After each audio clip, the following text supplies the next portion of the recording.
posso misturar com bebida, ficar com um copo de água. E a pessoa, às vezes, fazia um comentário, eu normalmente não entendia, porque a música é alta, você não entende nada. Aí eu ficava sorrindo, aquele sorriso, com cara de paisagem. Até que um dia eu falei assim, esse pessoal deve me achar estranho, pulei fora, senão não é minha praia, não. Pode achar estranho que eu sou mesmo. E hoje, então, eu continuo treinando a comunicação do jeito que dá. E descobri que tem muita gente que aceita a gente do jeitinho que a gente é. Isso mesmo. Eu já senti, não sei que você também, assim. Eu também. Isso é um dos segredos da vida. Aceitar o outro do jeitinho que ele é não significa nem concordar com tudo.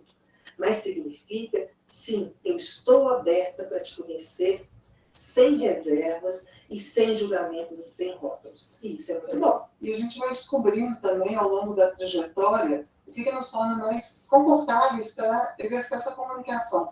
Porque nós somos dois comunicadores, profissionalmente. A gente gosta de estar nesse encontro. Mas a gente tem o nosso próprio jeito de expressar e a gente está encontrando e encontrou ele. É isso. Quer saber mais? Consulte visite o nosso site, omundoautista.ai.com.br. E lá a gente fala de maneira mais aprofundada de todos esses assuntos. É uma delícia voltar nós duas aqui juntinhas com você. Até uma próxima. Até mais, pessoal. Tchau, tchau. Tchau, tchau.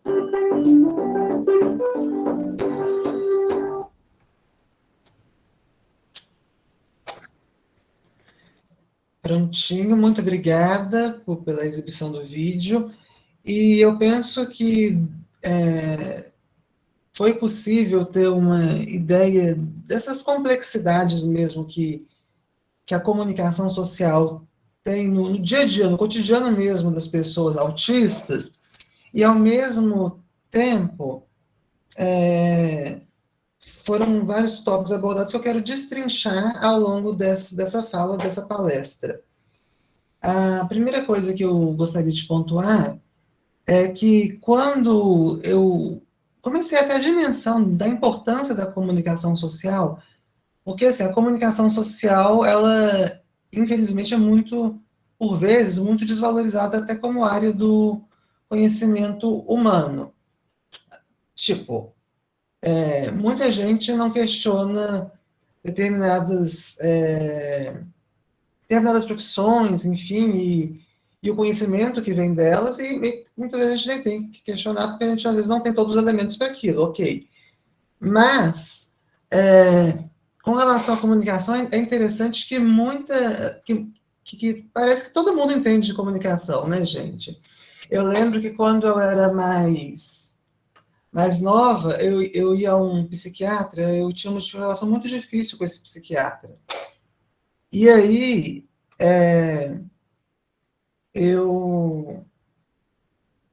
E ele era um psiquiatra muito renomado e muito conhecido pela maneira grosseira mesmo, né? Tipo, o autista que não tem uma leitura social, ou que é mais assertivo, mais direto para falar, não. É um jeito grosseiro mesmo, como ele tratava os pacientes.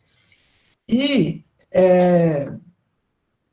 aí um dia eu estava pensando, mas, nossa, que eu queria fazer jornalismo, né, depois do mestrado que eu fiz em comunicação social, e ele era muito contrário, porque ele não me via nessa área.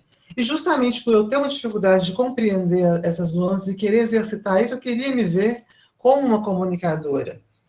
Então, eu me lembro que um dia eu comentei com meu pai assim, nossa, mas fulano não valida esse meu desejo de seguir na comunicação social, de ser uma jornalista, ser uma comunicadora. Aí meu pai falou assim, você viu como é que ele se comunica? Você, como autista, se comunica com mais habilidade, com mais trato com as pessoas do que ele. Então, assim, é muito importante a gente ter isso em mente, porque tem até uma problemática da dupla empatia, né, que é levantada pelo Baby Milton, que é um sociólogo, e que eu tenho estudado bastante recentemente, que ele fala justamente sobre isso. Eu me lembro que quando eu fui fazer a minha avaliação neuropsicológica, para ter o diagnóstico, né, eu estava com 11 anos de idade na época, hoje eu estou com 25, e na época do vídeo com 24, eu até comentei com a minha mãe assim, nossa, essa neuropsicóloga, não vou expor ninguém, assim, juro, mas assim, eu comentei com a minha mãe, essa neuropsicóloga é meio fria, minha mãe concordando comigo, né? Ela não demonstra afeto, eu sou tão afetiva e ela não demonstra nenhum tipo de afeto. Pouco tempo depois, sai o relatório falando assim, que um dos motivos, né, que encaminharam para esse diagnóstico de autismo foi justamente eu não demonstrar afeto pela profissional que estava aplicando os testes. E aí, conversando com a minha mãe, depois eu vi muitos anos depois, né? E conversando com ela, eu falei assim, mas tinha como demonstrar afeto? Tipo, ela não dava a menor abertura para isso. Aí foi essa nossa reflexão. Isso dialoga muito com o conceito de dupla empatia do Damian Milton, porque, assim, essa ideia, até falei um pouco, e vocês viram que eu me corrigi um pouco na hora, para não dar uma impressão meio ambígua do que eu estou falando. Porque a ideia do autismo só como um déficit social, em essência, ela não dá conta de compreender as nuances das interações humanas. Porque, na verdade, claro, a gente quer que as pessoas autistas tenham acesso aos tratamentos para condições coexistentes, até para próprias dificuldades que elas foram enfrentando nessa relação com o ambiente, com o meio. Mas o que o Damian Milton, que esse sociólogo, vai observar é que existe, enquanto autistas são levados, e entra a camuflagem social, que é outra discussão também muito, muito importante de ser nesse momento, né? Embora os autistas muitas vezes tenham uma necessidade de sobrevivência mesmo, para se adaptar ou para entender e ter uma empatia de compreender o funcionamento dos neurotipos, até copiar esse funcionamento, porque o que é a camuflagem social? A camuflagem social é qualquer estratégia utilizada por autistas para minimizar os impactos do seu autismo em situações sociais. Isso tem um lado que realmente, principalmente nos casos mais sutis de autismo, funciona, tanto que algumas pessoas têm que ouvir a infeliz frase, você não parece autista, né, que mata qualquer autista, mas enfim, isso em muitos ambientes funciona, porque são ambientes pouco acessíveis, e a pessoa, é aquela coisa, no final do dia, se ela tiver uma crise ou alguma questão assim, ela vai ser tratada por pessoas que não têm esse conhecimento sobre, eu já vivi muito, eu e minha mãe já vivemos muitas situações assim, sobre a complexidade daquilo, sobre a interação da crise dela com o ambiente, sobre o que causou os gatilhos, enfim. Por outro lado, a camuflagem social, que é mais presente em mulheres autistas do que em homens, ela tem uma armadilha muito grande, e é algo que a gente tem que ficar muito atenta, porque ela faz com que ela pode ocasionar o surgimento ou piora de condições coexistentes, como depressão e ansiedade, pelo esforço de ficar se policiando e agir como esperado o tempo todo. Isso realmente chega a ser desumano em alguns casos. É tipo assim, se você sofre calado, tudo bem, mas assim, se você demonstra para a sociedade o seu sofrimento e quer alguma ajuda, aí você precisa de um tanto de coisa. Mas se você sofre calada e entrega para a sociedade o que ela espera, ela não se preocupa com o seu sofrimento. Isso realmente é até cruel, né, gente? Mas a questão da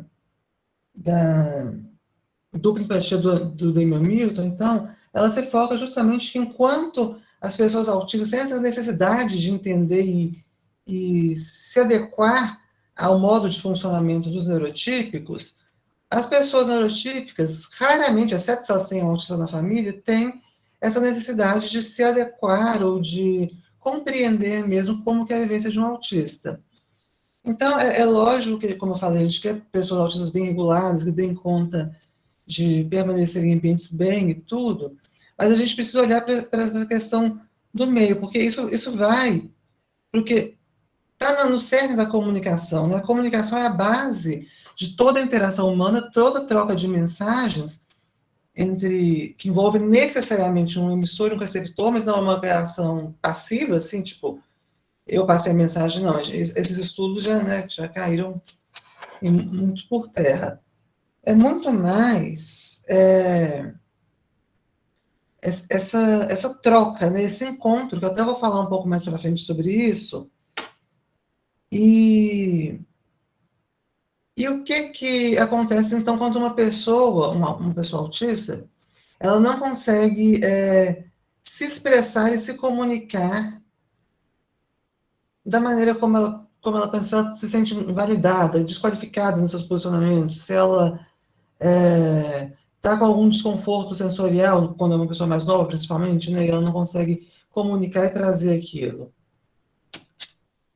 Quando eu era mais nova, bem mais nova, né, criança mesmo, eu sempre senti, engraçado, eu acho que eu já nasci com uma angústia dentro de mim, sabe? Mas eu não acho uma angústia ruim, não, uma angústia que a gente ressignifica e transforma numa coisa boa. Porque eu sou muito do princípio de transformar veneno em remédio. E, na realidade, o que faz essa angústia existir é o que faz também eu ter esse potencial de transformação e hoje ser uma produtora de conteúdo que busca fazer um ativismo por meio da produção de conteúdo e a produção científica e tudo mais, para ter mais informação e, com isso, ter menos preconceito. Mas,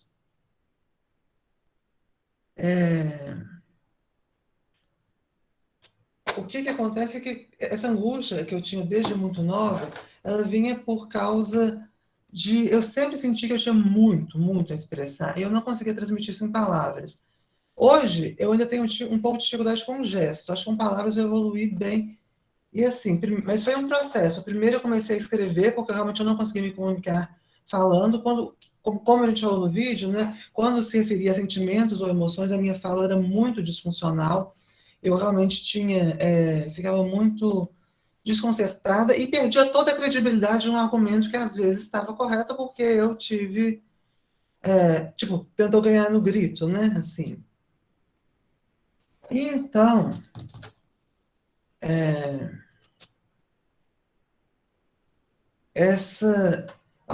eu comecei a escrever, né, no final da adolescência. Eu sempre fui uma observadora muito...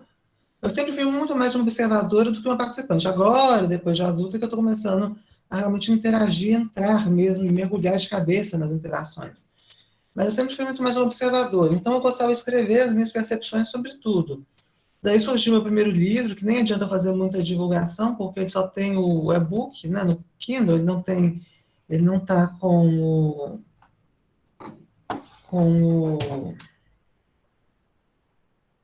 o livro impresso, está esgotado, ele já teve várias impressões, enfim, foi um dos meus livros que mais teve repercussão, que foi o Outro Olhar, foi muito em função disso.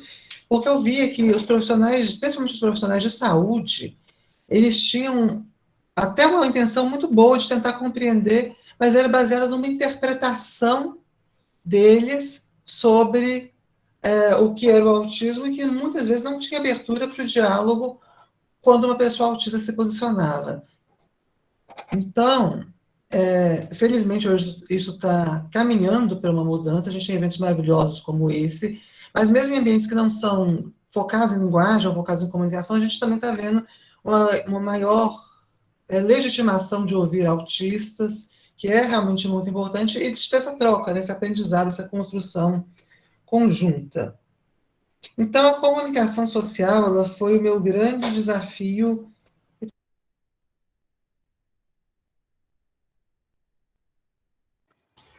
Desligou seu microfone, Sofia. Vocês ouviram até... Não, foi agorinha mesmo que desligou. Ah, tá. Eu falei que a comunicação social ela foi o meu grande desafio, a minha grande meta durante a minha trajetória. E é interessante também, quando se fala em comunicação social, e você vai lá nos critérios diagnósticos de autismo, aquela coisa mais médica, que é, sim, importante, mas que não pode ser vista como a única forma de ler isso, né?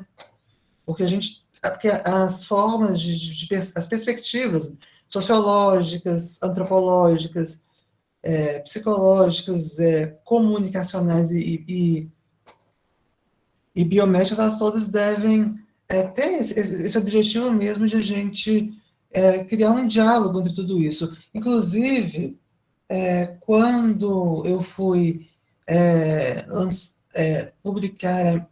defender a minha dissertação sobre a interseccionalidade entre autismo e transgeneridade, diálogos afetivos no Twitter, eu lembro que um dos professores da banca falou assim, é curioso que mesmo você dialogando com a sociologia, dialogando com a medicina, com a psicologia, à medida que você vai construindo o seu trabalho, não teria outra área melhor do que a comunicação como ciência para você colocar essa pesquisa, porque você traz como que são essas vivências por meio das mídias e como que é esse diálogo com todas as outras, com várias outras áreas do conhecimento.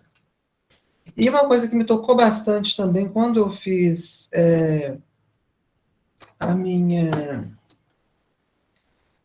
quando eu tive essa defesa, mas antes disso, no exame de qualificação, uma coisa que me tocou profundamente foi a fala de uma professora em particular, que ela disse que o grande poder do meu trabalho, da minha atuação naquele trabalho, era como eu saía do lugar de uma pessoa totalmente desqualificada a falar sobre as percepções do que ela mesma vive, porque há especialistas que sabem, e assumia um lugar de produtora de conteúdo e de conhecimento, mas, ao mesmo tempo, não negava esse lugar que ela já esteve. Então, não fugia dos diálogos, dos questionamentos que os leigos e os pesquisadores apontavam para ela. E, realmente, o diálogo, para mim, eu até gostaria de compartilhar com vocês, porque é gratuito esse livro que a gente lançou pelo selo PPG-Com, Diversos Diálogos, Autismos, Meios e Mediações, que é um livro, como foi falado, escrito por mim e pela minha mãe, foi lançado pelo selo PPG-Com da UFMG. Eu vou compartilhar aqui no chat, porque eu penso que para quem quiser conhecer mais sobre autismo, é um livro muito rico e ele é gratuito, né? Então, eu acho que vai ser bem bacana para quem quiser, para quem tiver esse interesse. E aí, essa questão do diálogo, ela sempre esteve presente na minha percepção e na minha maneira de lidar e encarar as coisas. Porque eu acredito, e até a comunicação não violenta, ela fala, né, da questão do conflito e do confronto, né? O conflito é uma coisa boa, porque, assim, sem querer ser maniqueísta também, mas o conflito, ele traz uma possibilidade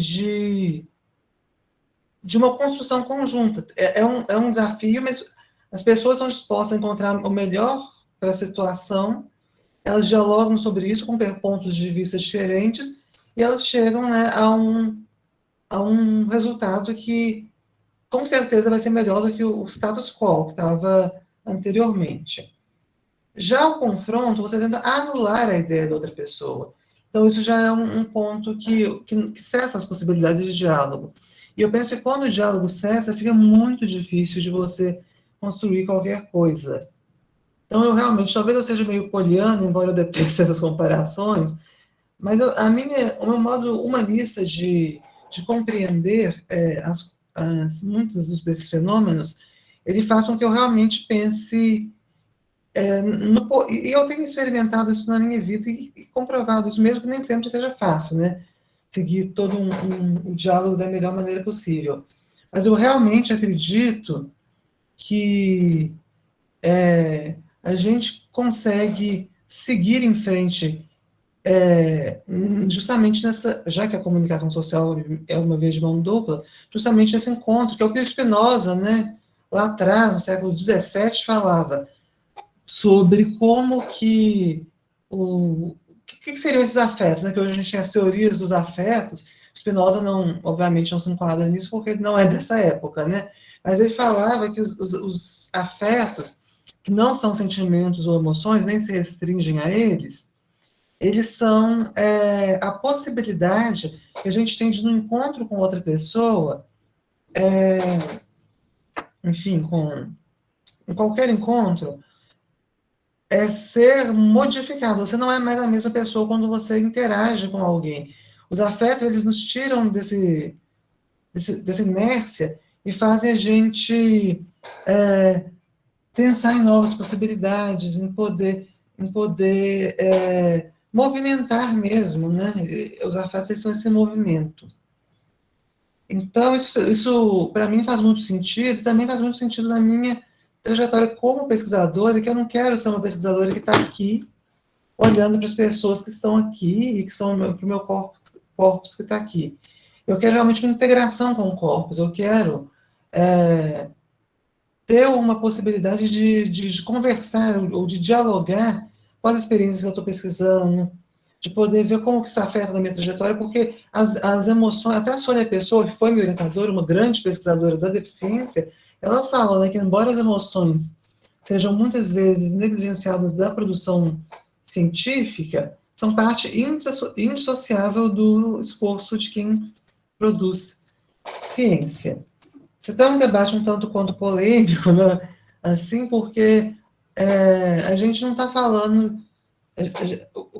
O nosso ponto é justamente, com esse embasamento científico, reconhecer que o pesquisador ou pesquisadora, ele tem gênero, classe social, ele tem uma série de fatores que vão moldar a maneira como ele percebe aquilo, que uma experiência, ela nunca vai ser... por si só, ela nunca vai ser válida cientificamente, mas uma experiência problematizada, um fenômeno que afeta o coletivo, ela é muito importante. Que foi o caso da minha dissertação. Né? Eu fui muito... Isso que eu falei de não conseguir expressar, de ser desqualificada, invalidada, por muitas vezes, por profissionais de saúde, quando eu era mais nova, que eram mais conservadores. Isso que eu pontuei me faz... Peraí, gente. Isso que eu pontuei... eu estava falando antes disso, desculpa.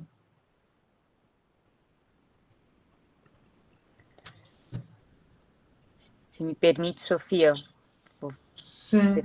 você compartilhou, né, essa ideia quando a experiência ela é problematizada, né, isso permite, né, um outro lugar. Isso. Você vinha falando que você usou a comunicação social como desafio e meta, e falou desse lugar, a mídia, né, como ter escolhido a comunicação social, estava contando da experiência na sua dissertação de mestrado, então você vinha narrando isso. Não sei se te ajudei a recuperar o fio da...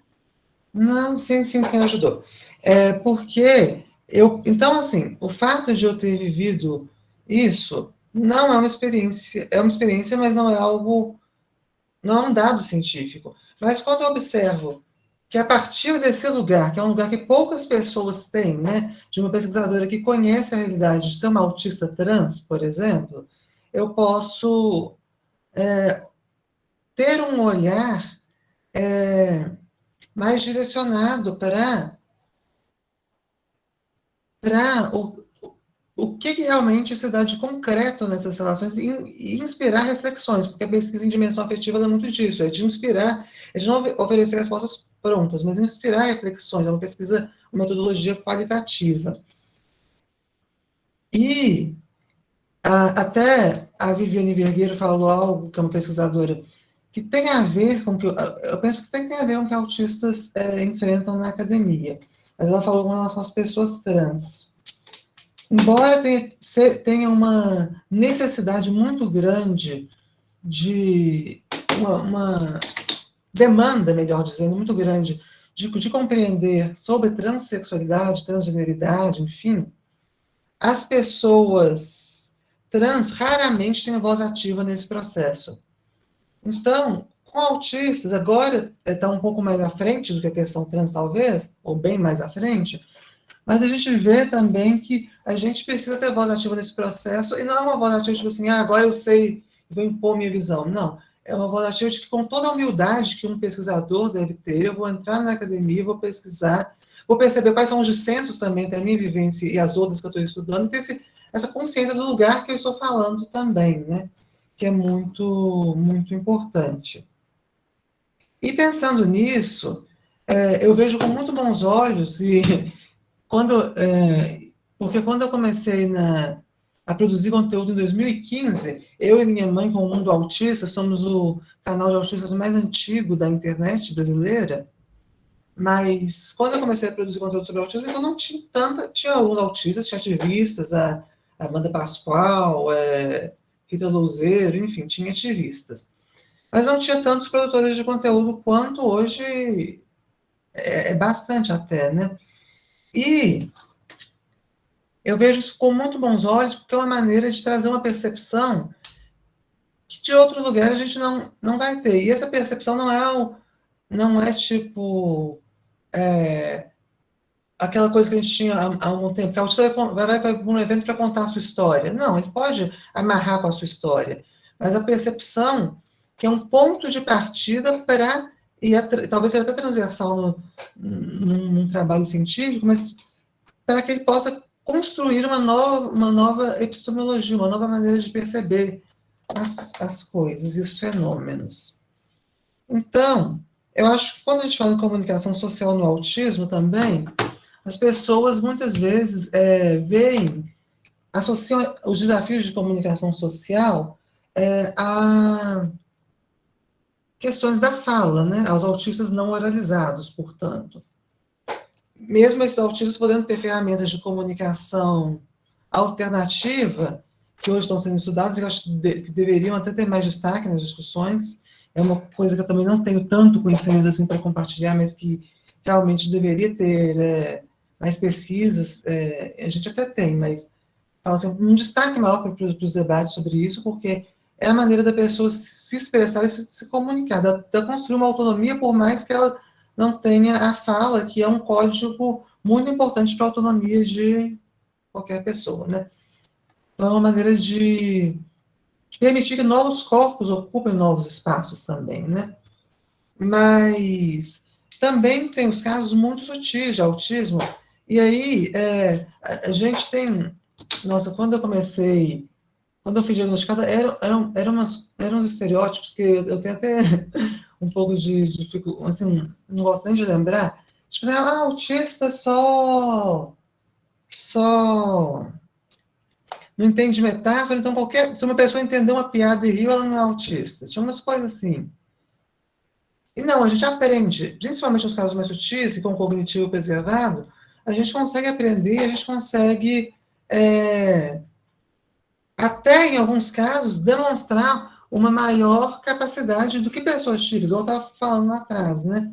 Porque eu estudei para isso, eu me importo com isso. E também tem os conceitos de introversão e extroversão, né?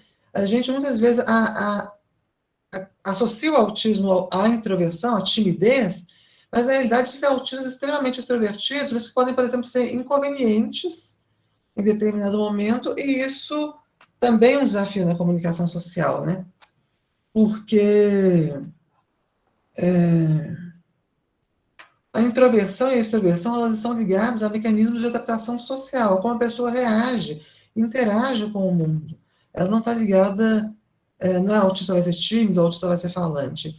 Isso é um estereótipo, e até falando de comunicação social no sentido agora de área do conhecimento, é uma questão que a gente precisa realmente desconstruir nas produções midiáticas sobre o autismo. Porque, por exemplo, ontem no meu trabalho, uma pessoa estava falando assim, nossa, eu não podia imaginar nunca que ser autista. E eu não sou a autista mais sutil do mundo, mas eu tenho uma fala mais... que dá para perceber que eu não é uma fala que acompanha o ritmo, talvez, das outras pessoas, nem sempre, mas, assim, ela pontuou que realmente o que chega para as pessoas do senso comum sobre o autismo ainda é uma visão muito ligada, nem é o que o autismo grau 3 é uma interpretação do que o autismo grau 3 poderia ser. Então, assim, porque existem pessoas com autismo grau 3 que podem não ter a total condição de serem pessoas produtivas, que vão gerar dinheiro e tudo, mas elas têm o que ensinar, elas têm o que trocar e têm o que comunicar. Então, eu queria deixar esse recado e também falar que não é porque uma pessoa autista tem uma dificuldade mais sutil, então, de comunicação, ela, por exemplo, pode entender metáforas, pode ser uma escritora, pode escrever, sei lá, ficção e uma coisa com a maior habilidade, mas não significa que ela não vá ter esse desafio na comunicação social, entende? Porque, assim, ela pode, por exemplo, ser uma pessoa que num relacionamento ela é muito ingênua.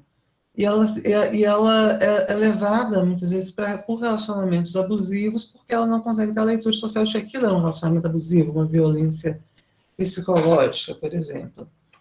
Então, existem várias nuances que devem ser observadas. A gente não pode ficar presa aos manuais médicos numa interpretação muito literal deles. É engraçado falar de literal quando se fala em autista, mas eu lembro que no outro olhar, até o autor do prefácio, ele comentou que eu falava assim, confio mais em autistas para entenderem neurotípicos do que o contrário. E aí, até tem a ver um pouco com o que eu citei do Daniel Milton no começo, da dupla empatia. Mas aí o psiquiatra que escreveu o prefácio colocou assim, fantástica contradição, porque na literatura dizem isso, mas no mundo real, que foi o psiquiatra que escreveu o prefácio do livro.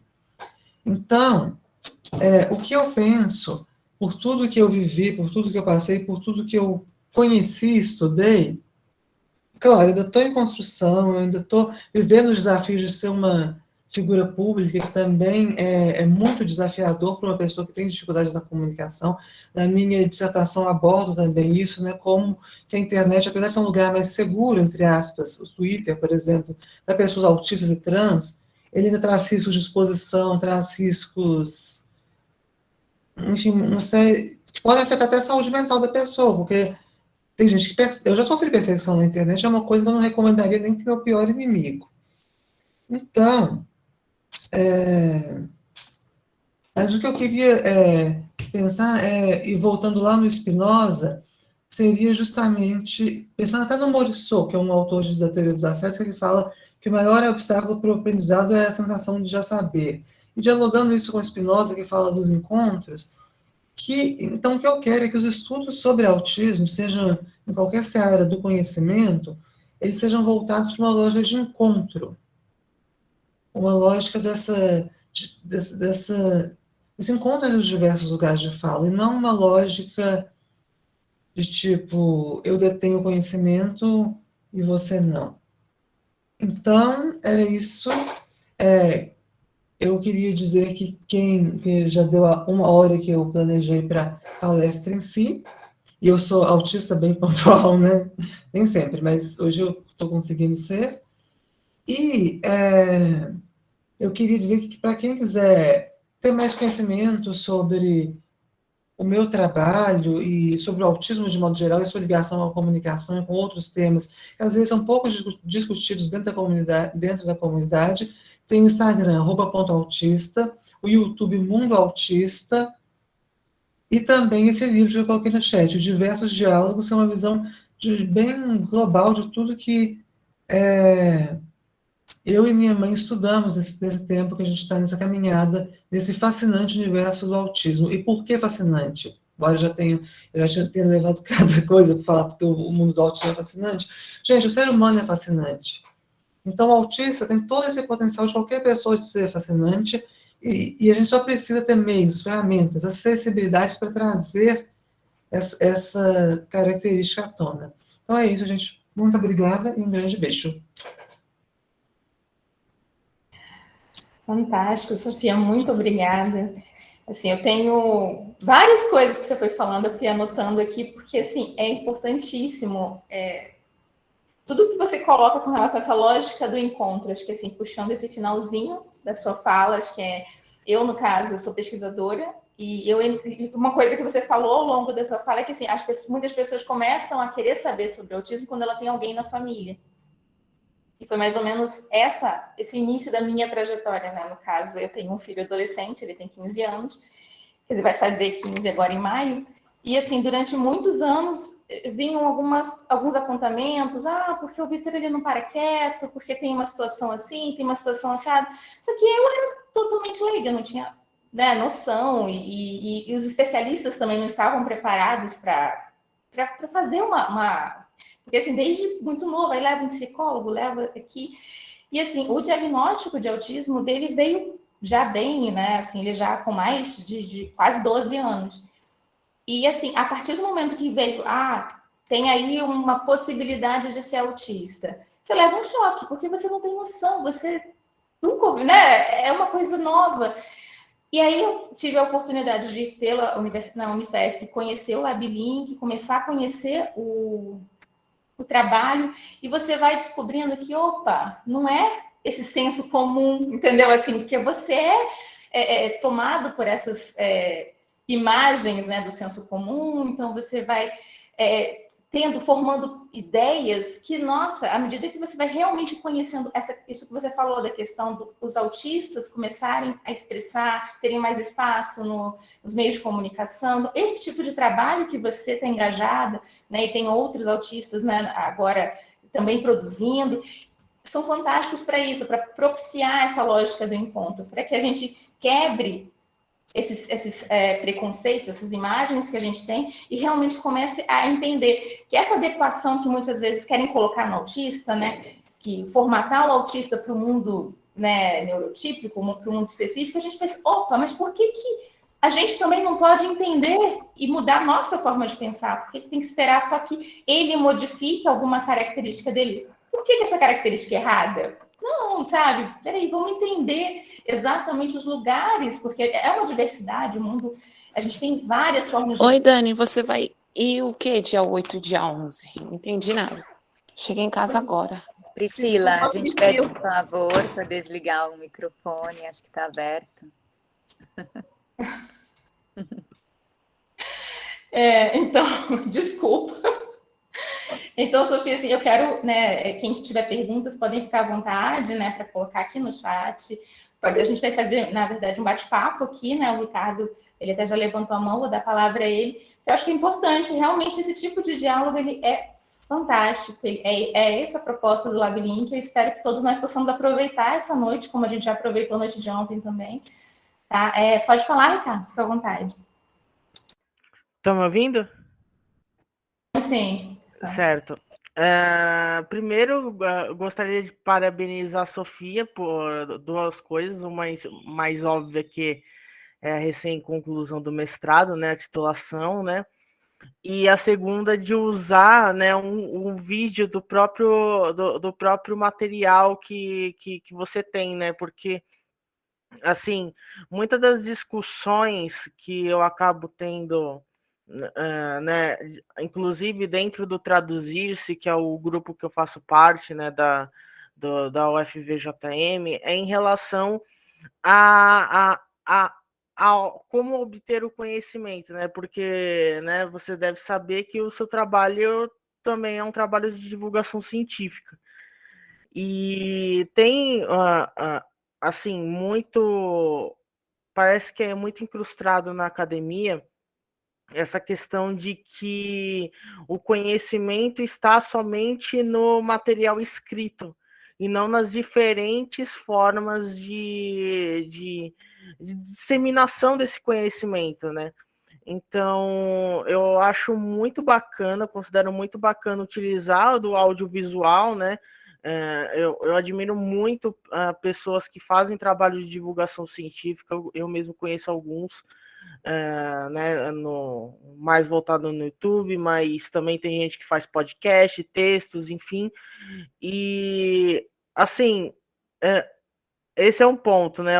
Mas eu tenho uma pergunta, né? Como você lida com essa questão de você estar tendo que fazer uma produção de conteúdo, e como é esse diálogo que você tem, né, com o canal Mundo Autista, com o público, né? Se tem algum tipo de, por exemplo, né, como você falou da questão do emissor receptor, né, que não necessariamente é assim, é uma teoria já defasada, como você falou, né, que há diferentes tipos de variáveis que podem mudar a percepção do público em relação ao que é consumido. E eu queria saber de você se o público acaba entendendo mesmo o que tanto você quanto a sua mãe, né, a Selma, acabam abordando nos vídeos, né, e nos outros materiais, né, nos outros projetos que vocês atuam. Ótima pergunta, mas antes de responder a pergunta, eu só vou fazer um comentário sobre o que você falou anteriormente do vídeo, porque eu acho que isso até, eu achei isso muito relevante, então eu queria pontuar algo sobre isso. Que, como alguém que trabalha com etnografia e bricolagem metodológica, eu gostei muito de um conceito que eu usei na minha dissertação, que é do corpus sui generis, que é da Sônia Pessoa, inclusive. E ela fala, e assim, o corpus não se fecha nas páginas, por exemplo, eu escolhi para observar no Twitter. Nesse momento, eu estou aberta a observar uma série de outras coisas que foram descartadas em algum momento da pesquisa, mas que podem ser utilizadas em outro momento. Então, por exemplo, na minha pesquisa, eu coloquei trechos de entrevistas de audiovisuais, de podcast, uma série de pontos que enriqueceram e ajudaram a deixar mais didático também o que eu estava falando sobre reflexões sobre identidade de gênero, sobre o paradigma da neurodiversidade no autismo. Então, eu penso que esse ponto que você levantou é realmente muito importante. Sobre a pergunta, então, esse contato com o público, para mim, é vida, é maravilhoso, e é o que me dá assim, força para continuar, porque nem sempre é fácil, e até mesmo esse contato nem sempre é um contato fácil. Porque, num primeiro momento, produzir o vídeo e colocar lá é uma coisa, mas a gente vive num momento da comunicação, quando você produzir o vídeo e colocar lá, as pessoas interagem, as pessoas realmente querem ter essa troca, e eu tenho muita dificuldade de dar essa reciprocidade ainda. Eu ainda tenho, e minha mãe também. Então, assim, a gente é muito boa em produzir conteúdo, mas às vezes a gente peca nesse engajamento do público, que a gente tem percebido que é o nosso grande nó, assim, porque a gente tem uma dificuldade de... Você viu até que no começo do vídeo ela falou assim, nossa, nós não respondemos comentários, mas a gente vai responder depois, porque tem isso, realmente é um desafio para a gente, porque exige uma interação que é muito mais próxima, talvez, da conversação cotidiana e que para a gente é mais desafiadora do que simplesmente produzir um vídeo, por mais elaborado que ele seja. Você tinha falado sobre se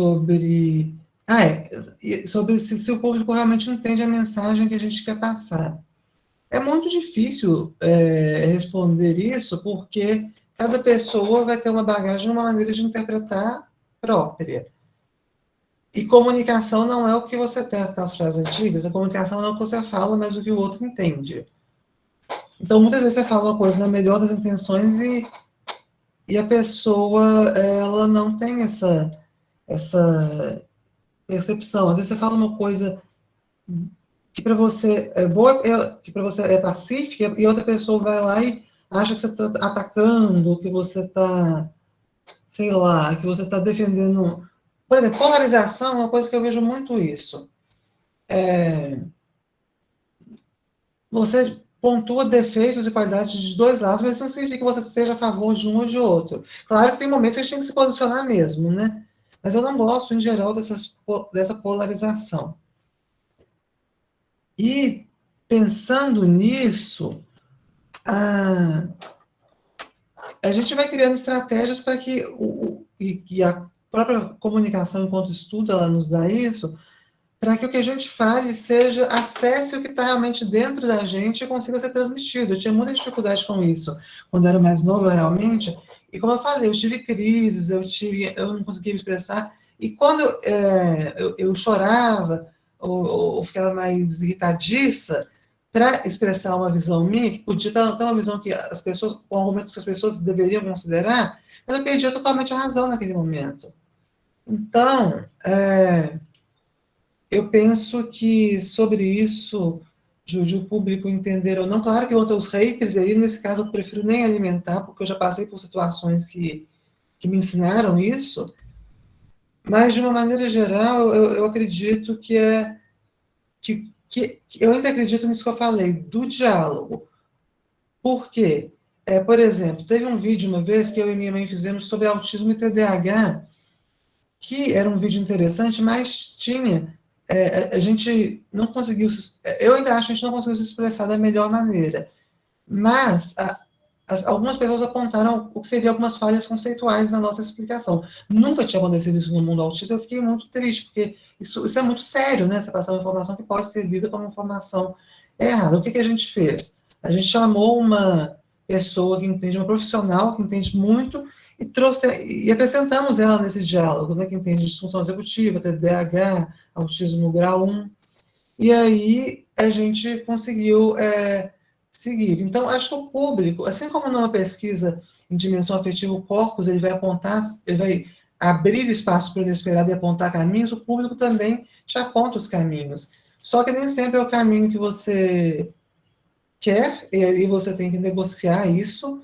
Às vezes, nem sempre é o caminho que você está mais confortável, que você espera. Mas, de todo modo, o que o público indica não deve ser desconsiderado, exceto no caso de hater, essas coisas mesmo, mas não deve ser desconsiderado, porque, no mínimo, vai te levar a uma reflexão de alguma outra coisa que você pode crescer e evoluir. Respondi, Ricardo? Ótimo, obrigada.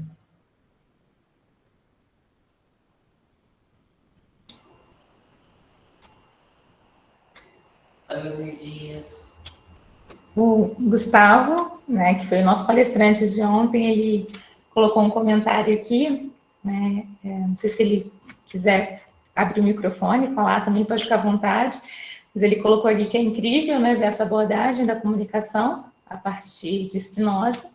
Ele te agradece, né, por nos afetar nessa fala e despertar tantas paixões alegres com esse encontro.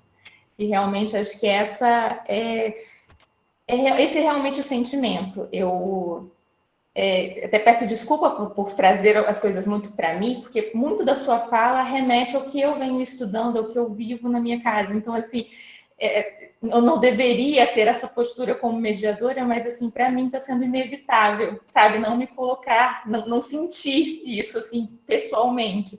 Porque várias coisas que você falou sobre a questão dos problemas adjacentes aos confrontos de comunicação, né? Às vezes a dificuldade que às vezes a pessoa tem de se expressar, isso às vezes acaba levando a algum outro tipo de problema quando ela tenta reprimir, né? Ou se adequar e não consegue, essa questão da camuflagem.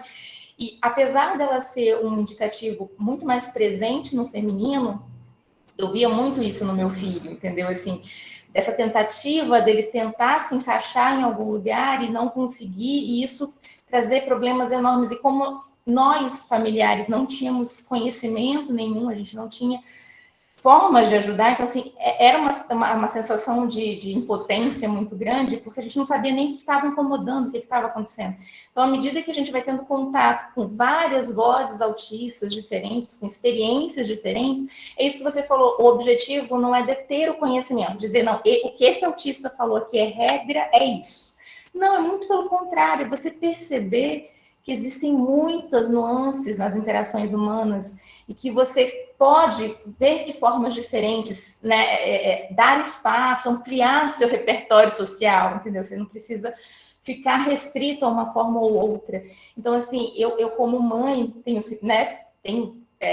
sentido isso, meu filho tem tido acesso a vários desses materiais, então eu também tenho percebido muita mudança nele nesse sentido.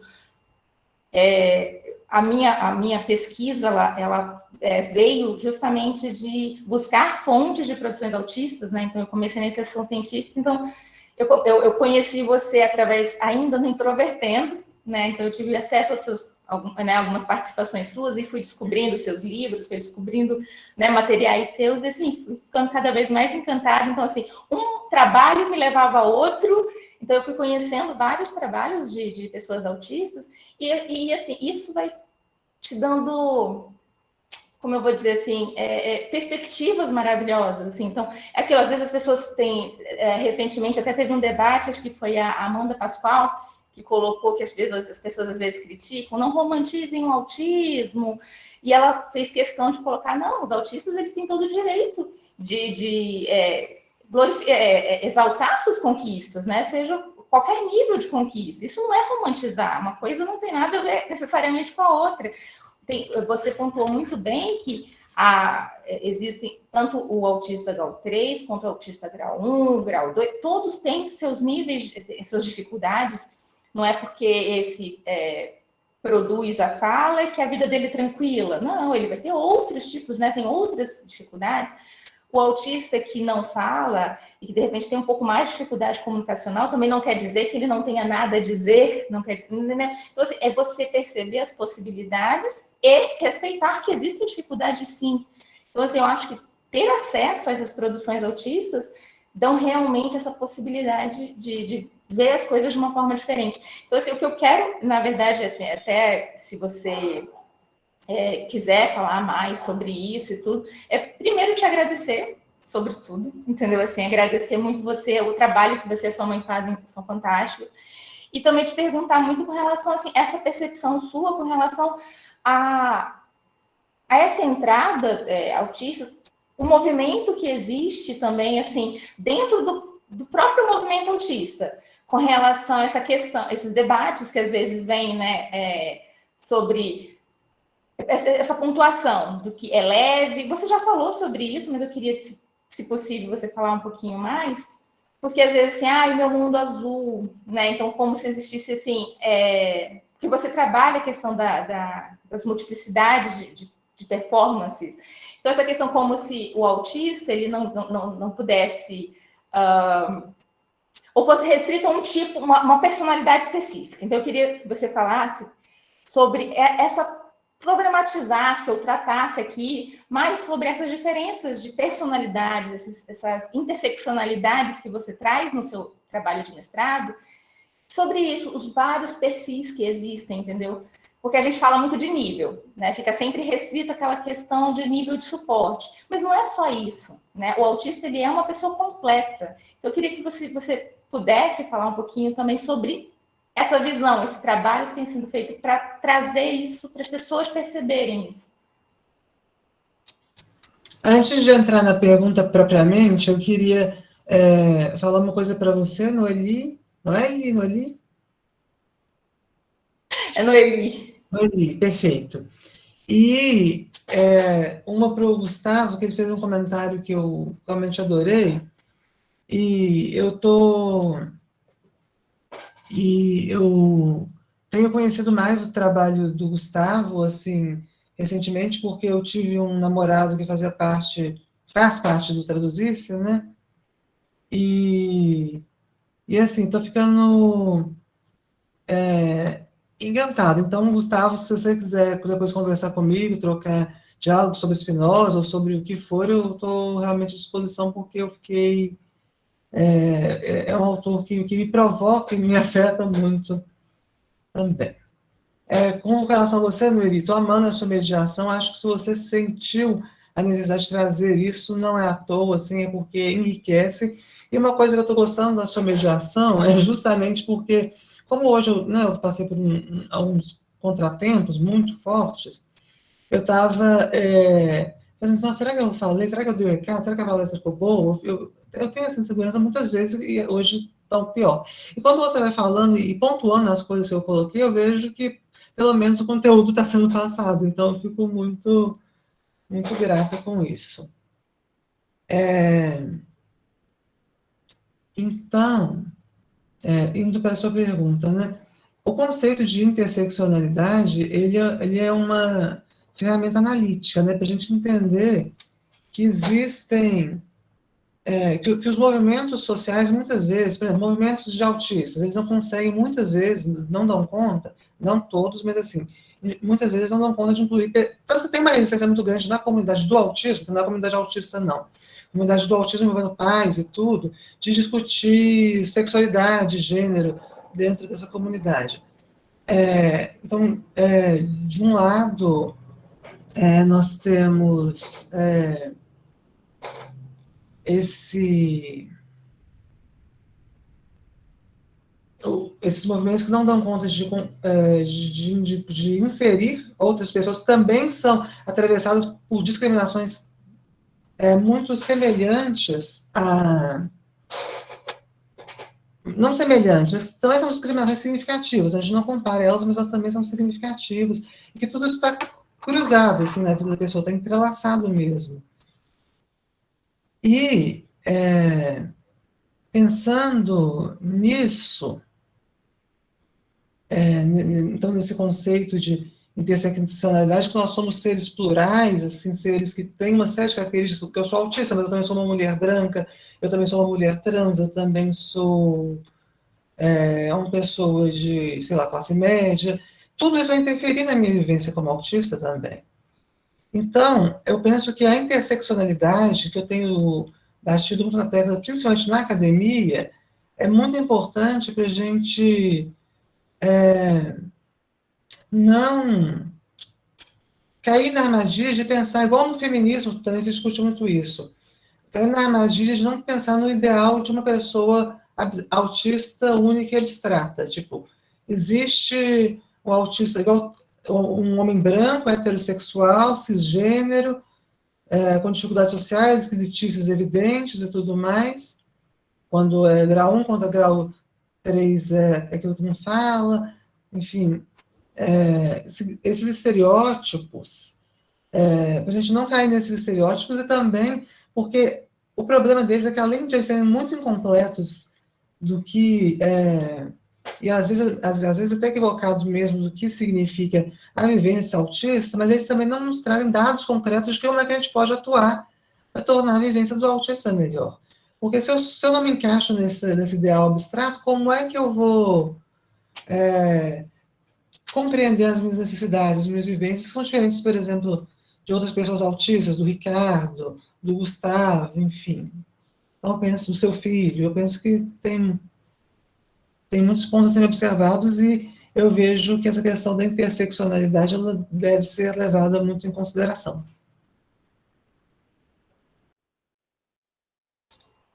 Não, perfeito, é isso mesmo. Eu acho que você tocou no ponto, assim, ideal. Eu acho que, assim, exatamente, você tentar, quando você idealiza você acaba perdendo justamente essa possibilidade, né, de trabalhar com as possibilidades, com aquela outra pessoa que não se encaixa nesse perfil que estava idealizado ali. Isso é fantástico, assim, acho que as coisas que você está pontuando, ela realmente serve muito para reflexão, que é justamente o que você falou que tem desejo de suscitar, né? Eu acho que o objetivo do nosso encontro, essa semana, que o LabLink, né, a gente tentou promover, é justamente isso. A gente quer esse tipo de conhecimento que a gente quer realmente que seja passado, assim, essas possibilidades de reflexão, né, de a gente ver várias formas. A Cíntia fez um comentário aqui dizendo, né, a Sofia quebra paradigmas e preconceitos e ajuda a construir caminhos para uma melhor convivência entre todos nós. Achei lindo, realmente.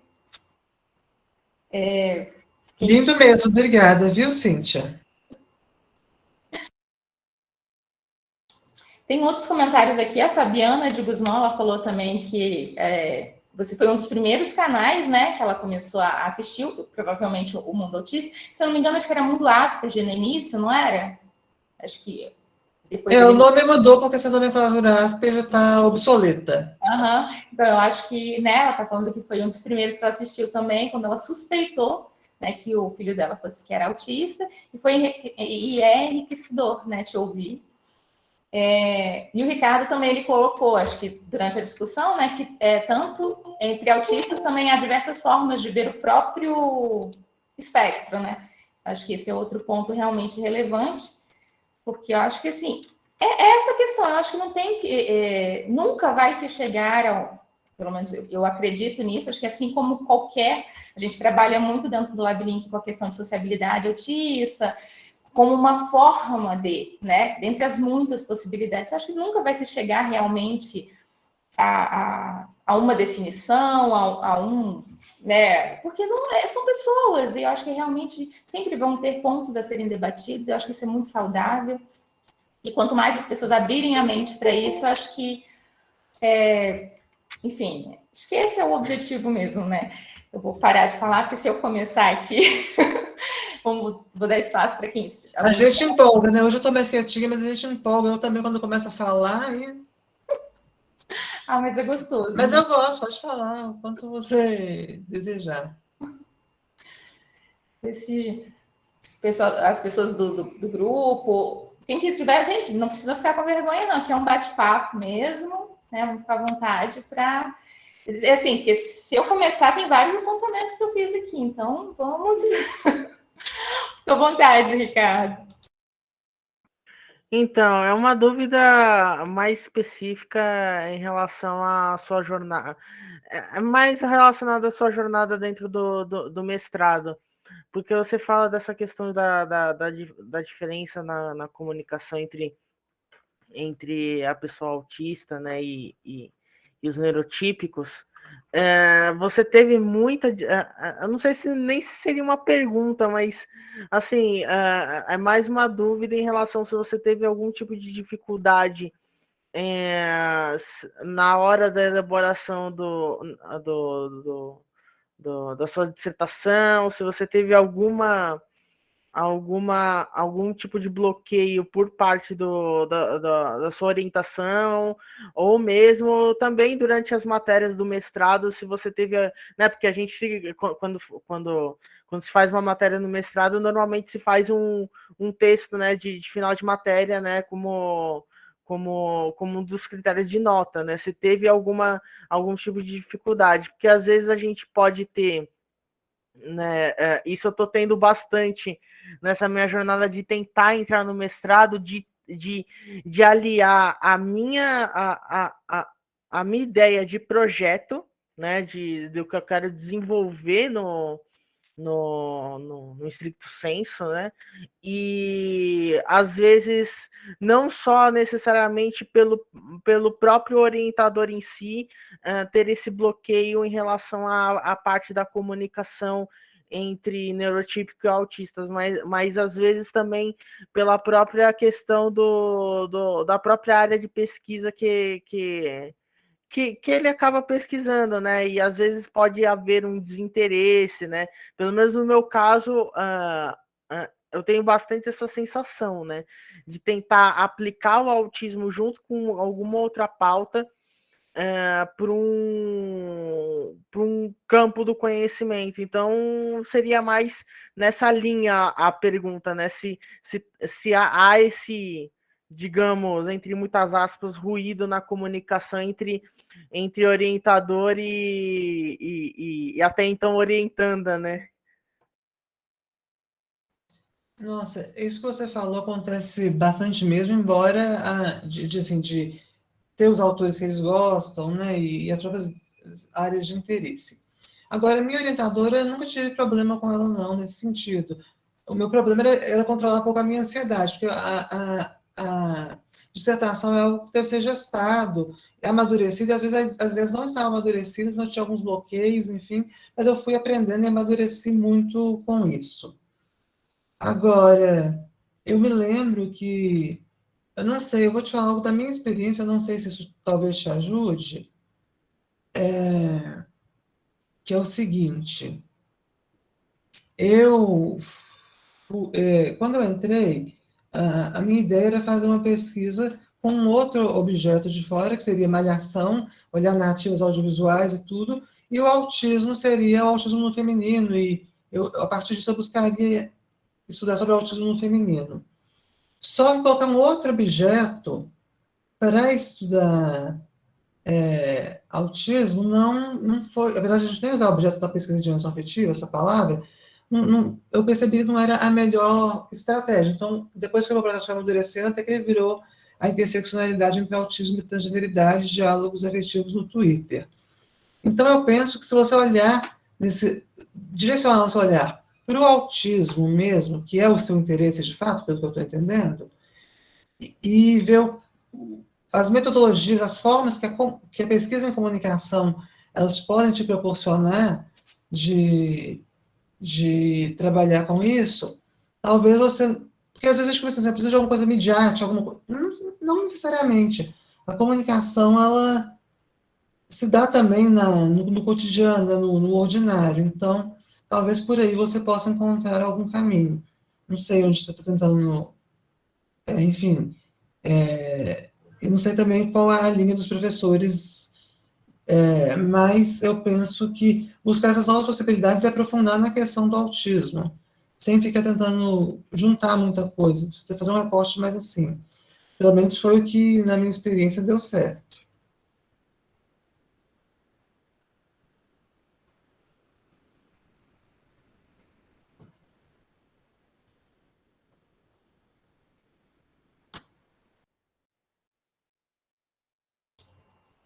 Fica à vontade, Fernanda. Pode falar. Sofia, não é exatamente uma pergunta, acho que é mais uma conversa aí, com essa última conversa disparada pelo Ricardo, né, a pergunta do Ricardo, e eu acho interessante o que você traz, que é, né, quando você coloca lá, recuperando na ideia já de comunicação, né, que tem a possibilidade do confronto e do conflito, né, um que tem margem de negociação e de diálogo e de conversa, e o outro que não, né, o do confronto, em que ele aniquila qualquer possibilidade outra, né, porque não é uma outra possibilidade só, como se fosse binário, né, isto ou aquilo, é uma possibilidade outra, né, de pensamento, de conversa, de perspectivas e tal, ferramentas analíticas que a gente pode acionar. Então, quando você foi, né, construindo a sua fala, né, lembrando essa ideia do confronto e do conflito, o que né, eu acho que tem me feito pensar bastante recentemente é como a gente tem possibilidades de produzir outros entendimentos sobre muitas coisas, né? Então, quando vem uma perspectiva de uma pesquisadora que é atravessada, como você falou, né? Os pesquisadores são atravessados por suas experiências, né? O Achille Mbembe vai falar das experiências originárias, né? O que origina o pensamento também naquele que está ali interessado no assunto, interessado numa elaboração, interessado numa questão, num problema e tal. E quando você fala dessa experiência, que ela é uma experiência problematizada, elaborada, reflexiva, né, vai lembrando Foucault também, né, não é trazer a minha história para expor a minha história, não se trata disso, e ainda assim isso seria interessante, poderia ser, porque as narrativas também são interessantes, mas oferecendo um lugar, né, que vai situando, é desse lugar que eu produzo conhecimento, porque a produção de conhecimento são produções de entendimentos também do mundo, né? E daí a pergunta do Ricardo, né, acho que me fez pensar na experiência, né, essa que eu, né, tenho compartilhado um pouco do lugar de orientadora, né? Que lugar é esse? A gente também se pergunta, né? O que orienta o que exatamente, né? Então, e quando é que a gente consegue fazer disso uma conversa e um diálogo que também está disposto a desestabilizar categorias mais estanques, que também está disposto a ir para zonas menos confortáveis de entendimentos outros, que podem ser produzidos quando a gente topa que a produção do conhecimento ela é situada, ela é inscrita, ela, né? Ela tem corpo, ela tem geografia, né? Ela tem movimento, ela tem tudo isso, né? Não é desencarnada, né? É totalmente encarnada a produção do conhecimento. E aí é interessante porque desse lugar nós tivemos uma experiência no grupo de pesquisa muito interessante há uns 10 anos atrás, acho que já tem quase isso, que foi quando nós enviamos uma proposta de pesquisa de iniciação científica para a FAPESP, para a Fundação de Amparo, a pesquisa do Estado de São Paulo, né? Para quem não é de São Paulo, é uma das fundações que financia bolsas de estudantes, e tinha uma proposta de estudo que era da Caroline Coates, que se perguntava, quando não há linguagem verbal, o que há? Ela estava inquieta com esse lugar da comunicação não verbal, também para pensando uma pessoa autista que também não está usando como recurso naquele momento comunicações chamadas alternativas, né? Imagens, pranchas, também não era isso.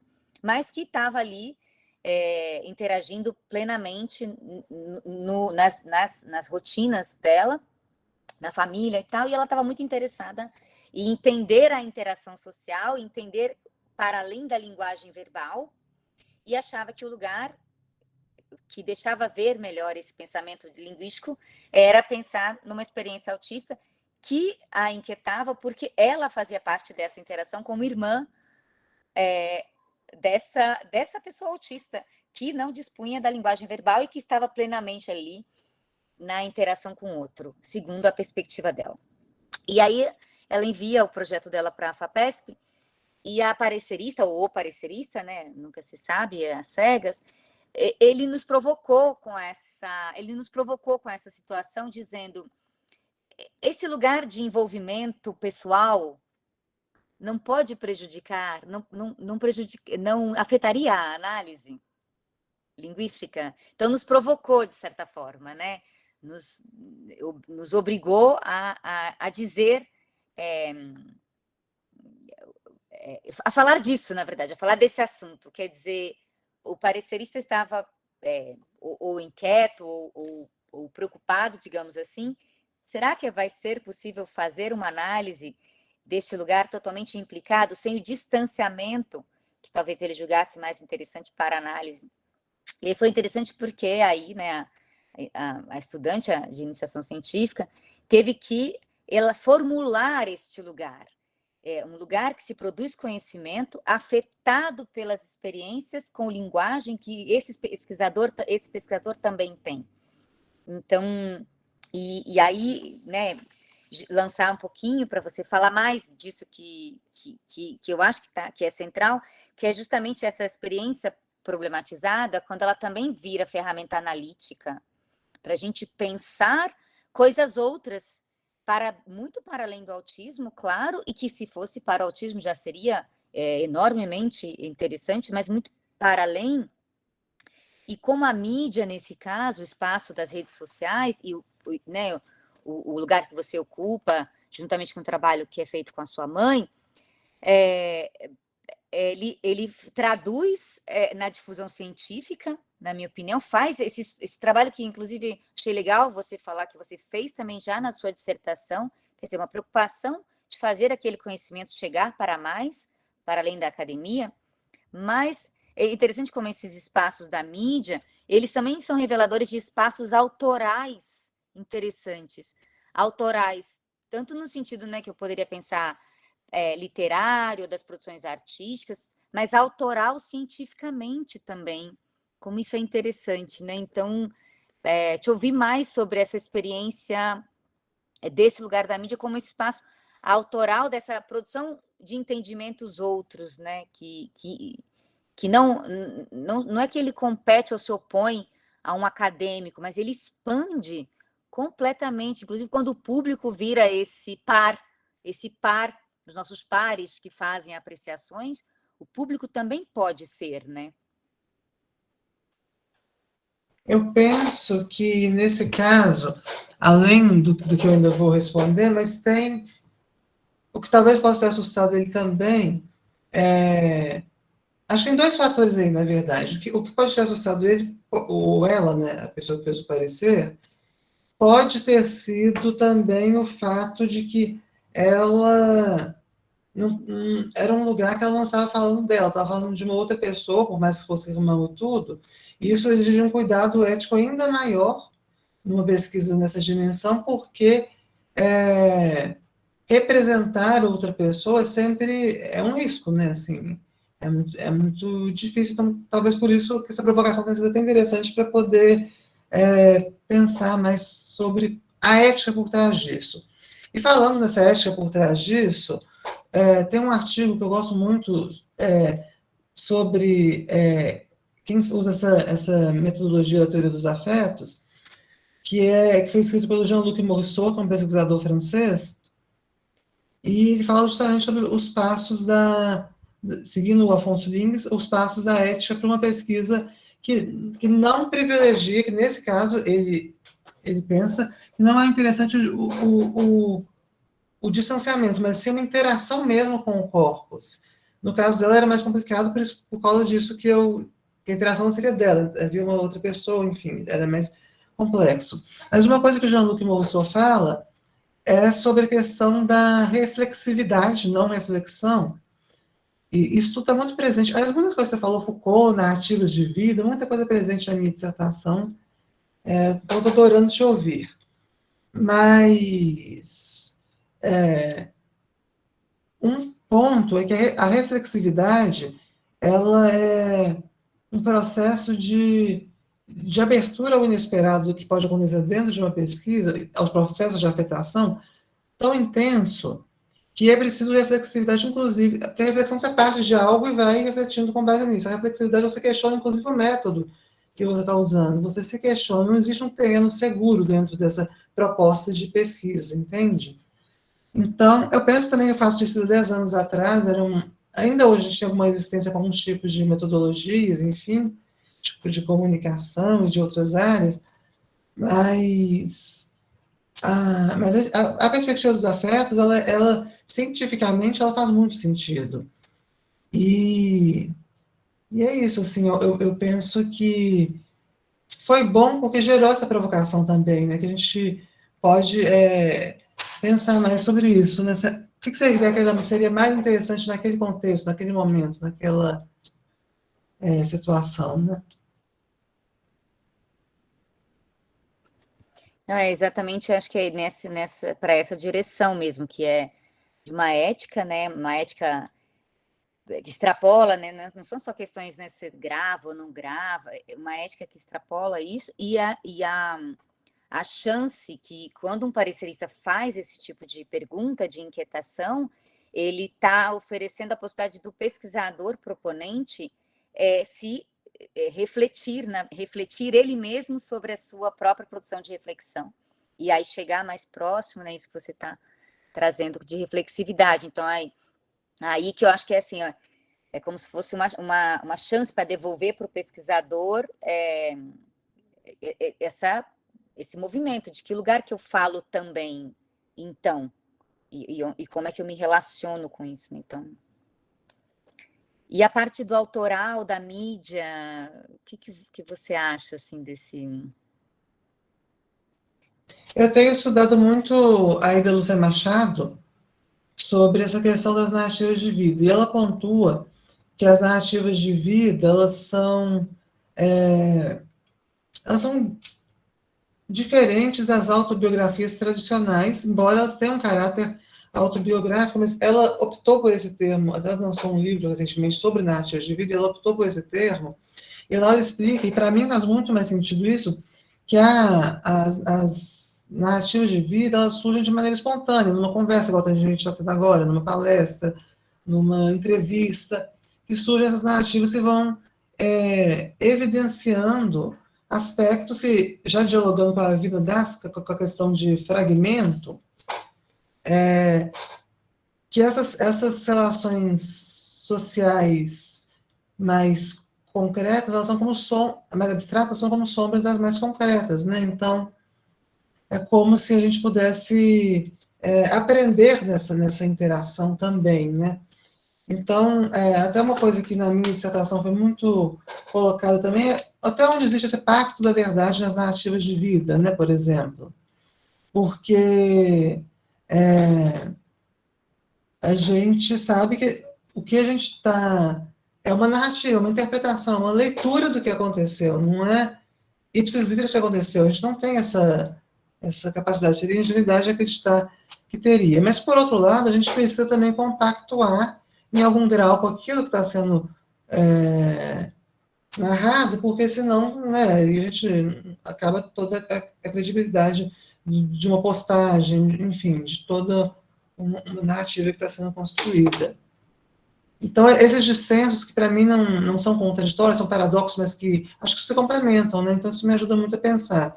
Quando você fala da relação entre da provocação da pessoa orientadora, eu estava me lembrando que na minha banca de qualificação teve uma professora que não era da comunicação, era da psicologia, muito bacana ela, e ela falou assim que meu texto estava um tanto quanto rígido, eu tenho rigidez de pensamento, né, por causa do autismo, estava um pouco estanque em alguns conceitos, então eu fui reescrevendo aquilo, usei algumas estratégias para isso, mas na defesa eles já falaram assim, nossa, você fala tanto de rigidez de pensamento, mas eu não vejo nada disso no seu texto. Ele propõe diálogos, ele propõe novas reflexões o tempo todo.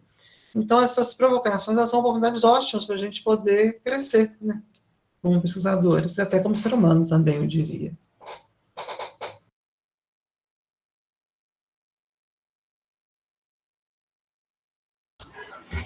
Isso é fantástico. É isso, né? Acho que, assim, dos apontamentos que você traz, é interessante isso, porque você fala, né, desse lugar da experiência problematizada, né, da questão que você quer inspirar reflexões, você fala do seu lugar como pesquisadora, de todo esse processo metodológico, né, que envolveu a construção da sua pesquisa. Isso é muito interessante, porque, assim, aqui, embora a gente nem tanto todas as pessoas tenham colocado no chat, né, de onde eram, mas a gente tem percebido no movimento das pessoas que participam dos eventos do LabLink, são muitas pessoas, assim, tem uma variedade grande, né, então alguns são professores, alguns são estudantes, né, então, assim, ou estão na graduação, ou no mestrado, então a gente tem vários perfis de pessoas que estão, assim, adentrando em caminhos diferentes, alguns procurando alguma forma de conhecimento, uma ferramenta para aplicar, de repente, em sala de aula, né? Tentar ver formas, de repente, de lidar ou de conhecer melhor alguns alunos. Outros porque querem adentrar no mundo da pesquisa. Então, você traz para a gente, assim, dentro da construção do seu processo de pesquisa, né? Como foi esse seu revisitar da sua própria forma de pensar, entendeu? Então, assim, isso é muito interessante, porque, assim, para nós, pesquisadores, a gente percebe que, opa, então, peraí, vamos revisitar a nossa forma de construir também, entendeu? Assim, você está suscitando nas suas falas reflexões sobre vários âmbitos aqui, entendeu? Então, isso é muito interessante, essa questão das nuances da comunicação. Ela está acontecendo aqui em vários lugares, vamos dizer assim. E, assim, mais uma vez, assim, o meu papel é que eu tô de fã.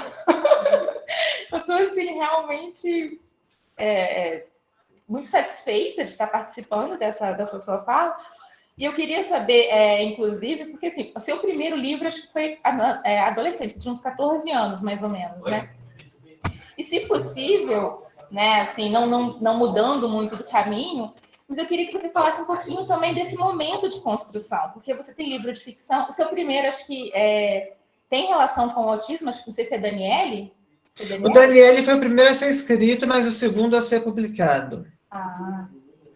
Eu queria, se possível, você falasse um pouquinho desse seu momento, porque hoje você tem uma fala de um lugar já mais amadurecido, de pesquisadora, e você fala muito que no início você era mais observadora, né? Você mais observava e escrevia ali, só que os seus livros já têm uma profundidade muito grande, mesmo esses que você escreveu ali na adolescência. Então, se você pudesse, né, falar um pouquinho sobre esse momento também de construção, né, como escritora, né, desse seu momento de reflexão, dessas observações que você fez ainda na adolescência, se possível, né? Eu penso que esse olhar de curiosidade ou de observação, que é muito importante na carreira de pesquisadora, como é na de jornalista, que é a minha formação original, como é também em vários aspectos da vida, ela também é algo que a gente tem muito, ou pelo menos eu tive muito quando eu era mais jovem. Era um olhar curioso, eu queria aprender, eu queria conhecer novas coisas, eu queria ter... Então, assim, eu queria, até talvez para a minha dificuldade de leitura, às vezes eu queria entender, eu queria compreender não só o que era óbvio, mas o que era a nuance.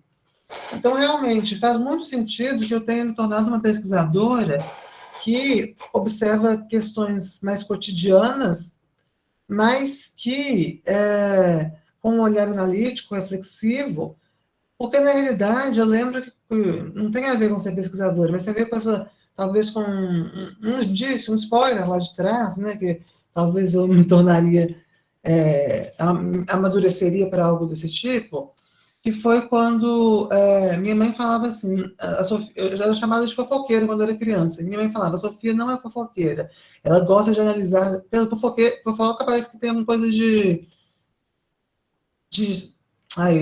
como que eu faço uma palavra que não seja feia? De querer prejudicar o outro, né? Não é só comentar, tem um caso de querer prejudicar o outro também. E eu não tinha, ou de não se preocupar com o outro. Eu não tinha isso, até por isso eu gostava de entender as pessoas e as humanidades dessas pessoas, para eu poder ter uma relação melhor com elas. Então, eu penso que muito disso eu levei para a minha carreira como escritora no começo. Tive que deixar deixar o sensorial, assim, ele se expressar, ver o que não o sentimento, mas o sensorial mesmo, ver o que isso está me trazendo na hora de pesquisar ou de escrever, né, antes disso, e não ter uma censura. Depois, se for o caso, eu reviso o livro, mas é aquela coisa. Uma vez uma autora que eu admiro muito falou assim, se você escrever um livro todo e tiver que escrevê-lo todo depois, pelo menos você tem um livro para reescrever. Você não está bloqueada, né?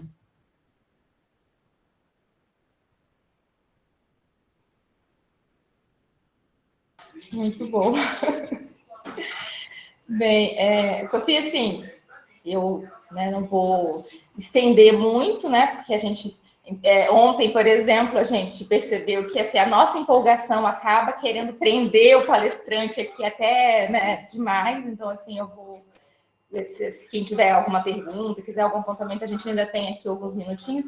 Mas eu quero, né, assim, me adiantar no agradecimento, porque até você tinha comentado que hoje você estava um pouquinho, né, assim, preocupada, mas assim, foi maravilhoso. Realmente, se você não estava bem, você não deixou transparecer, porque você conseguiu. E me fez bem também. Agora eu estou até melhor. Olha, que bom. Que bom, porque foi fantástico. O Ricardo quer falar, então pode ficar à vontade. Ricardo, eu só estou adiantando aqui para a gente não se estender muito além do horário, mas pode ficar à vontade. Não, é só um comentário, né? Porque é uma coisa, eu não sei, a impressão que eu tive quando a Sofia colocou o vídeo, não tenha vergonha dos seus vídeos antigos, Sofia, relaxa. Porque eu também tenho isso às vezes e isso é completamente normal. Mas eu acho que o que a Sofia falou sobre a questão de revisitar um livro, reescrever, se necessário, acho que isso vale para todo tipo de produção. Então, eu acho que assim, quando você produz os vídeos de vocês estão colocando ali, ou seja o conhecimento, seja a experiência, né, que está compondo aquele momento. Então, a discussão naquele momento é aquela. E aí vai no amadurecimento ou adquirindo novos conhecimentos, você revisita aquelas informações, né, o tempo todo. Então, acho que realmente não é um caso de ter vergonha, né? De fato, acho que é até interessante você ter material para revisitar. Você vê que desde, né, você tem coisas que você já vem produzindo. Então, assim, é fantástico, assim, acho que, de fato, o Ricardo realmente não tem que ter vergonha, muito pelo contrário. A gente teve aqui o depoimento de uma mãe. Tem que ter orgulho da evolução, inclusive, né? Do Isso. amadurecimento mesmo das ideias. Exatamente. E a gente vê que várias pessoas que conhecem, né, desde esses primeiros vídeos, né, que tiveram acesso, e a gente meio que vai crescendo junto. Né? Se você revisita o seu material, a gente também, nossa, mas caramba, é mesmo, ela já falava sobre... Então, assim, eu acho que o conhecimento ele é assim que ele é construído. Vários conceitos que hoje eles são vistos de uma forma, quando eles começaram, né, eles tinham uma outra roupagem, ele vai evoluindo, e acho que isso faz parte da evolução humana, do aprendizado, e é fantástico. Se eu ficar falando, eu vou falar o tempo todo que é fantástico. A Tatiele acabou de fazer um comentário, ela disse que ela é TDAH, e completamente apaixonada pelo mundo autista, está apaixonada com essa contribuição sua, Sofia, né, maravilhosa, que você tem uma nova fã, tá vendo aí, a Tatiele querendo roubar o meu lugar de fã.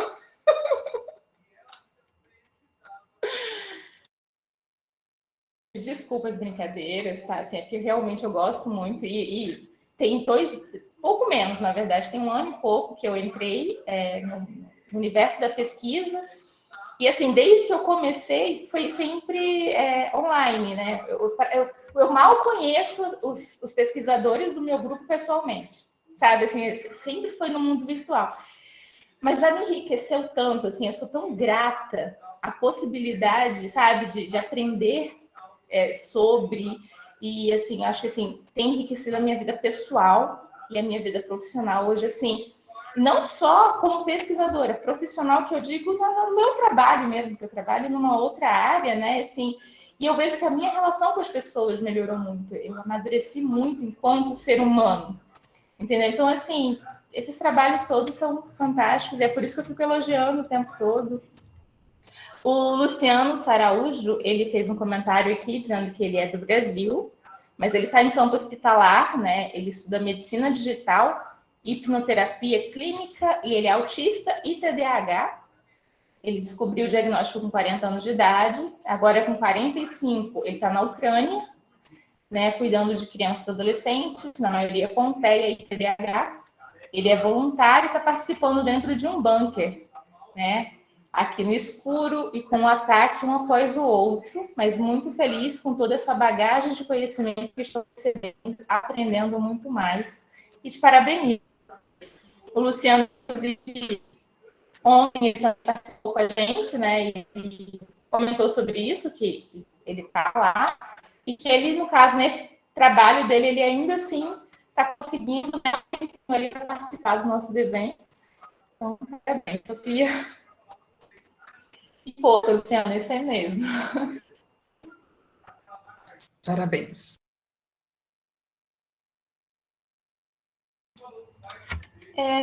Gente, se ninguém tiver mais nada, eu vou deixar sobre as considerações finais, Fernanda, né, que é a nossa orientadora querida. Se ela quiser fazer um comentário. Você, Sofia, né, tem a Vitória Felipe, que também fez parte da comissão, e que foi ela que fez, né, os contatos com os nossos palestrantes. A Verônica, que tem os nossos acessos, né, tem dado as permissões, as listas. Então, assim, eu sou grata a todos. Desde ontem tem sido uma experiência, assim, fantástica. Ontem foi maravilhoso. Eu acredito que amanhã tem muito para a gente absorver. São todos convidadíssimos para participar dos próximos eventos. E eu vou deixar, então, você, Sofia, à vontade aí para fazer essas últimas considerações e, mais uma vez, agradecer, né? Vamos. Eu só queria agradecer de coração, acho que deixou até meu dia mais leve, mais feliz. E dizer que, já que a gente falou de Spinoza, dos encontros, acho que esse foi realmente um bom encontro, um encontro maravilhoso. Eu pude ter isso que é vida para mim, sabe? Compartilhar o que eu vou construindo, e também e trocar com vocês e poder aprender muito com vocês também. Muito obrigada mesmo.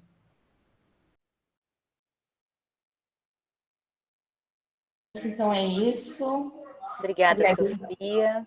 Eu agradeço o nome da Unifesp, né? Acho que a Unifesp tem ganhado bastante com a possibilidade de ouvir pensadores, pesquisadores. Então, agradeço em nome da Unifesp, a universidade, a gente acho que ganha, né? E a gente espera, na verdade, que em breve esses formatos online vão cedendo também um pouco espaço para o formato presencial. A gente está retomando em breve as atividades, né, presenciais, e aí, enfim, fica o convite da casa também, né? Então, só tenho a agradecer mesmo. E obrigada pelo encontro.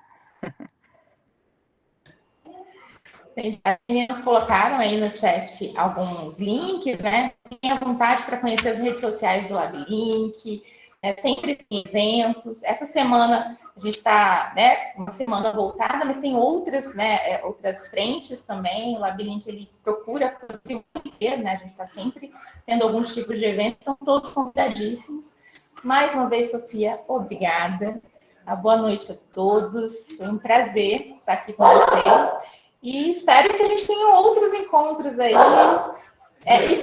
Acessem também, tá, as páginas da Sofia, Mundo Autista, tem o Instagram dela, tem programações fantásticas, ela participa de outros eventos, né? Sempre está tendo lives também. Então, assim, gente, olha, coisa boa tem de monte, conhecimento sendo produzidos aí. Então, é isso. Obrigada a todos. Boa noite. Obrigada, beijo, boa noite. Tchau, tchau.